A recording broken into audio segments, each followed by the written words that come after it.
Black board education में आपका स्वागत है।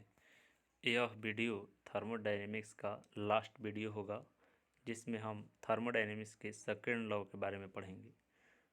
अगर आपको इस वीडियो का पीडीएफ चाहिए तो इस टेलीग्राम को ज्वाइन कर वहाँ से प्राप्त कर सकते हैं। सेकेंड लॉ क्या होता है, इससे पहले हम लोग यह समझेंगे कि थर्मोडायनेमिक्स में हम पढ़ चुके हैं कि टेम्परेचर हमेशा हाई टेम्परेचर से लो टेम्परेचर की ओर मूव करता है, अधिक ताप से निम्न ताप की ओर प्रवाहित होते रहता है। जैसे मान लीजिए कि कोई बर्फ़ 0 डिग्री पर है, कोई दूसरा वस्तु 100 डिग्री सेल्सियस पर है, दोनों को मिलाते हैं तब तक वह 100 डिग्री सेल्सियस से वह 0 डिग्री की ओर प्रवाहित होते रहता है टेम्परेचर, जब तक कि वह दोनों का टेम्परेचर समान ना हो जाए। इसके विपरीत प्रक्रिया यह संभव नहीं है। सेकेंड लॉ यही बताता है कि यदि मान लीजिए कि 0 जो है यह बढ़कर 50 हो गया और 100 जो है वह घट करके 50 हो गया, ठीक है, तो यह प्रक्रिया संभव नहीं है कि यदि 50 से फिर से 0 पर जाए और 100 पर जाए। जैसे मान लीजिए कि यह 100 से और घट करके 50 हो गया, ठीक है, और फिर यह 0 से बढ़ करके 50 हो गया, तो इसके विपरीत प्रक्रिया संभव नहीं है कि इस 50 को फिर से हम 100 कर दें और फिर इसको 0 कर दिया जाए। यही सेकेंड लॉ बताता है कि क्या नहीं करना है, ठीक है। इसके लिए दो वैज्ञानिक ये नियम दिए हैं, केल्विन प्लांक्स स्टेटमेंट। इन्होंने बताया no process is possible whose sole result is the absorption the heat from reservoir and the complete conservation of the heat into work. इसका अर्थ है कि कोई ऐसा प्रक्रम नहीं है, कोई ऐसी प्रक्रिया नहीं है, यह संभव नहीं है जिससे एकमात्र परिमाण किसी ऊष्मा भंडार से ऊष्मा का अवशोषण करना तथा उस ऊष्मा को पूर्णतः कार्य में परिवर्तित करना हो।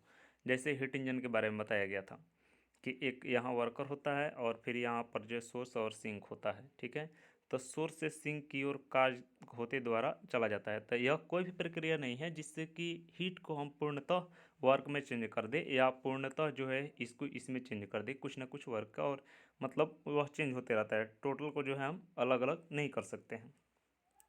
फिर है क्लासियस का प्रकरण, ठीक है, क्लासियस स्टेटमेंट।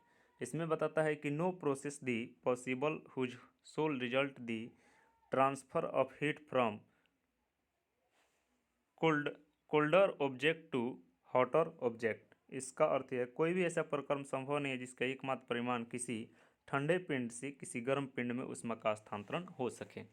जैसे यह तो रूल होता है कि अधिक टेम्परेचर हाई टेम्परेचर से लो टेम्परेचर की ओर हीट ट्रांसफ़र होता है, लेकिन ऐसा कोई भी प्रक्रिया नहीं है बिना डिवाइस का कि हम लो टेम्परेचर से हाई टेम्परेचर की ओर हीट को फ्लो करें, ठीक है। जैसे मान लीजिए कि किसी ऊंचे स्थान से जल नीचे की ओर गिर सकता है, ऊपर की ओर नहीं, उसको पंप करेंगे तभी संभव है, अर्थात बिना डिवाइस के यह संभव नहीं है। ऐसा कोई भी प्रक्रिया नहीं है, ऐसे कोई भी प्रोसेस नहीं है। यही दो कथन बताता है थर्मोडायनेमिक्स के सेकेंड लॉ के लिए, ठीक है।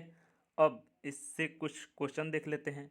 कहता है कि what is conserve in the first law of thermodynamics. ऊष्मागतिकी के प्रथम नियम में संरक्षित रहता है, तो इसमें क्या संरक्षित रहता है, एनर्जी संरक्षित रहता है, क्योंकि डी क्यू बराबर होता है D you plus D W. इसमें जो एनर्जी है वही कंजर्वेटर रहता है, इसलिए इसका आंसर बी सही होगा।